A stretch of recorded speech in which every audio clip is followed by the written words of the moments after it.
بسم اللہ الرحمن الرحیم۔ السلام علیکم ورحمۃ اللہ۔ پہلے جس وقت 26ویں آئینی ترمیم کر کے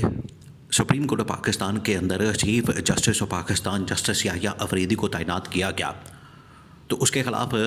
سپریم کورٹ آف پاکستان کے اندر تقریباً کوئی 6 کے قریب ججز جو کہ آئین کے مطابق، قانون کے مطابق اور حلف کی پاسداری کرتے ہوئے فیصلے سناتے ہیں اور میرٹ کے اوپر بات کرتے ہیں، انہوں نے نہ صرف 26ویں آئینی ترمیم کی مخالفت کی بلکہ 26ویں آئینی ترمیم کے نتیجے میں ہونے والے اقدامات،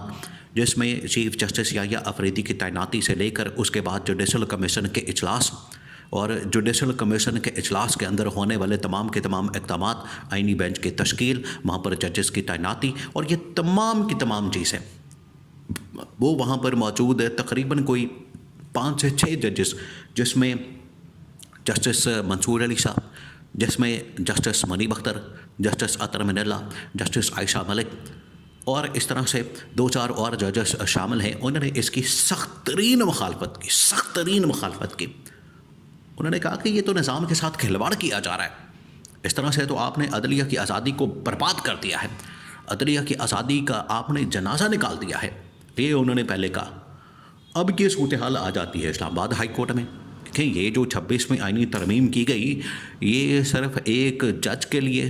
ایک عدالت کے لیے، سپریم کورٹ تک محدود رکھنے کے لیے تو نہیں کی گئی تھی۔ اس سے تو مقصد یہ تھا کہ پورا کا پورا جو عدالتی نظام ہے، جو عدالتی ڈھانچہ ہے، آپ نے اس کو کنٹرول کر لینا ہے،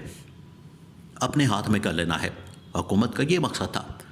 حکومت 26ویں آئینی ترمیم لے کر ہی اسی مقصد کے لیے آئی تھی۔ ویسے کمال کی بات یہ بھی ہے کہ یہاں پر عدلیہ کی آزادی کے اوپر یہ جو حملہ کیا گیا، یہ باہر سے کسی نے نہیں کروایا بلکہ اندر سے کروایا۔ اندر سے کس نے کروایا؟ یہ چیف جسٹس قاضی فائز عیسیٰ کی کارستانی ہے، یہ اس کی سازش ہے، یہ اس کی دی ہوئی سوغات ہے، یہ اس کا دیا ہوا تحفہ ہے، یہ اس کا کارنامہ ہے، یہ اس کی وجہ سے یہ سارا کچھ آج تباہی اور بربادی پھیری ہوئی ہے۔ اور یہ کارنامہ، سوغات اور تحفہ جو ہے، یہ انورٹڈ کوماز کے اندر، یہ قاضی فائز عیسیٰ نے مشورہ دیا تھا، قاضی فائز عیسیٰ نے یہ ساری سازش تیار کر کے حکومت کے حوالے کی تھی۔ اس کے پیچھے جو دماغ کام کر رہا تھا وہ قاضی فائز عیسیٰ کا تھا۔ اور عمران خان ویسے ہی قاضی فائز عیسیٰ کے متعلق بتا چکا ہے کہ پہلے دن سے لے کے آج تک قاضی فائز عیسیٰ نے کبھی بھی پاکستان کے لیے خیر کا کام نہیں کیا۔ اور قاضی فائز عیسیٰ نے دیکھیں، پہلے حکومت کی تقریباً کو 10 مہینے سہولت کاری کی۔ قاضی فائز عیسیٰ آیا تو نواز شریف پاکستان کے اندر آیا، قاضی فائز عیسیٰ آیا تو ملک کے اندر انتخابات ہوئے، قاضی فائز عیسیٰ آیا تو عمران خان کو جیل میں ڈالا گیا، قاضی فائز عیسیٰ آیا تو آرمی چیف کی ایکسٹینشن ہوئی، قاضی فائز عیسیٰ آیا تو حکومت نون لیگ اور پیپلز پارٹی کی بنی۔ تو یہ سارا کچھ قاضی فائز عیسیٰ کی وجہ سے آج پورا کا پورا جو جعلی نظام ملک کے اندر مسلط کیا گیا ہے، اس کے پیچھے آپ کو قاضی فائز عیسیٰ ہی نظر آئے گا۔ اور آج یہ جو 26ویں آئینی ترمیم کر کے نہ صرف سپریم کورٹ آف پاکستان بلکہ جو اسلام آباد ہائی کورٹ ہے، اس کو بھی مکمل طور پر ایگزیکٹو یعنی کہ گورنمنٹ اور حکومت وقت کے کنٹرول میں کر دیا گیا ہے۔ اب سپریم کورٹ پاکستان کے اندر بھی ججز نے مخالفت کی۔ اب یہ جو اسلام آباد ہائی کورٹ کے اندر 5 ججز آئین کے مطابق، قانون کے مطابق، میرٹ کے اوپر انصاف کرنے والے 5 ججز وہ کھڑے ہو گئے ہیں۔ اور جس طریقے سے اسلام آباد ہائی کورٹ کے اندر چیف جسٹس کی تعیناتی ہوئی ہے، لاہور ہائی کورٹ سے ایک جج کو بلایا جاتا ہے، حالانکہ آلریڈی سینیورٹی لسٹ وہاں پر موجود ہے، سب کو پتہ ہے کہ ایک سینیورٹی کا فارمولا بنا ہوا ہے، سینیورٹی کے مطابق وہاں پر جسٹس عامر فاروق سپریم کورٹ میں جا رہے ہیں، ایلیویٹ ہو رہے ہیں، تو اس کے بعد نمبر بنتا ہے جسٹس محسن اختر کیانی کا۔ یہ پوری دنیا کو پتہ ہے، لیکن بجائے جسٹس محسن اختر کیانی کے لگانے کے ان کو چیف جسٹس، اس کے بعد اس سینیورٹی لسٹ کے مطابق باقیوں کا نمبر آنا تھا، لیکن انہوں نے پکڑ کے سینیورٹی لسٹ کو تباہ و برباد کر دیا، سینیورٹی لسٹ کی ایسی کی تیسی پھیر دی، اور یہاں سے ایک جج کو اٹھا کے اسلام آباد ہائی کورٹ کے اندر پہلے لے کر آئے۔ وہ 13ویں نمبر کا جج ہے، باری تو بنتی ہے جو پہلے نمبر پر جج ہے چیف جسٹس بننا، تو اس کی باری بنتی ہے، لیکن 13ویں نمبر کے جج کو اٹھا کے انہوں نے چیف جسٹس لگا دیا۔ اس کے خلاف 5 ججز اب سپریم کورٹ کے اندر چلے گئے ہیں، اور اس میں جسٹس بابر ستار، جسٹس محسن اختر کیانی، جسٹس سمن رفت امتیاز، جسٹس طارق محمود جہانگیری اور جسٹس سردار اعجاز اسحاق، یہ 5 جج اس کے اندر جسٹس میاں گل حسن اورنگزیب بھی شامل ہیں،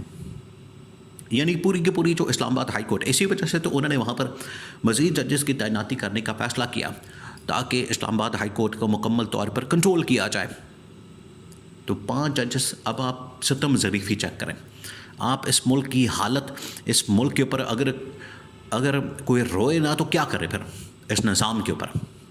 اس کی حالت آپ چیک کریں کہ کس طرح کا گھٹیا نظام ان لوگوں نے پہلے حکومت جعلی طریقے سے قائم کی اور جعلی طریقے سے ججز کی تعیناتی اور سپریم کورٹ اور اسلام آباد ہائی کورٹ تمام کی تمام عدالتیں انہوں نے اب یہ کام کیا ہے کہ وہاں پر جعلی ایک جج بنا کے تو اس کو چیف جسٹس لگا دیا گیا. ویسے حیرت کی بات ہے چیف جسٹس نے بھی اپنا وہ پھدو کھاتا سیدھا کرنے کی کوشش کی. اس نے کیا کیا؟ اس نے یہ کام کیا کہ آتے ساتھ ہی 26 نومبر کے اندر جو پی ٹی آئی کے ورکر سپورٹرز کارکن پکڑے گئے تھے تقریباً کو 150 کے قریب ان کی رہائی کا حکم دے دیا. ویسے بڑی بات ہے، ان کی جانب سے توقع تو نہیں کی جا رہی تھی، لیکن پتہ نہیں انہوں نے گڈ ول جسچر بنانے کے لیے اور ایک میسج دینے کے لیے اور بتانے کے لیے کہ میں آپ کے انصاف کروں گا، میں آپ کے حق میں فیصلہ کروں گا. لیکن مسئلہ یہاں پر یہ نہیں ہے. مسئلہ یہاں پر یہ ہے کہ جس کی پاری بنتی ہے، جس کا نمبر بنتا ہے، جس کا نمبر آتا ہے اسی کو چیف جسٹس بننا چاہیے، نہ کہ نظام کو پکڑ کے تو آپ تباہ و برباد کرتے ہیں، اس کو ملیا میٹ کرتے ہیں. تو اس کے خلاف 5 ججز نے جن کے نام پہلے بتائے وہ سپریم کورٹ کے اندر چلے گئے اور سپریم کورٹ کے اندر جا کے انہوں نے پٹیشن دائر کر دی ہے. پہلے تو لکھ رہے تھے وہ خط، لکھ رہے تھے عمران خان کی طرح خط لکھ کے تو چیزیں ریکارڈ کے اوپر لا رہے تھے، دنیا کو بتا رہے تھے، ان کو اس حوالے سے آگاہ کر رہے تھے. لیکن اب معاملہ چلا گیا ہے خطوں سے آگے. اب یہ سپریم کورٹ میں پٹیشن لے کر چلے گئے اور پٹیشن جو ہے اگلے ہفتے کسی وقت بھی لگ جانی ہے. اور یہ اتنی بڑی پٹیشن ہونی ہے، یہ دنیا میں یہ جو پٹیشن اسلام آباد ہائی کورٹ کے ججز نے سپریم کورٹ پاکستان کے اندر پٹیشن ڈالی ہے، یہ دنیا کے اندر ہیڈ لائن بنی ہوئی ہے، مذاق بن رہا ہے پاکستان کا کہ یہ ہے آپ کا عدلیہ کا نظام. اسی کے خلاف ہی وکلاء آج سڑکوں پر موجود ہیں. تو وکلاء کے ساتھ عمران خان بھی سڑکوں پر موجود ہے. عمران خان اور پی ٹی آئی اس وقت مشترکہ طور پر مل کر نہ صرف پاکستان میں عدلیہ کی آزادی کی تحریک چلانے جا رہے ہیں، بلکہ ملک کے اندر صحیح معنوں میں جو حقیقی آزادی ہے، ملک کے اندر حقیقی آزادی کی جدوجہد کے لیے نہ صرف عمران خان پی ٹی آئی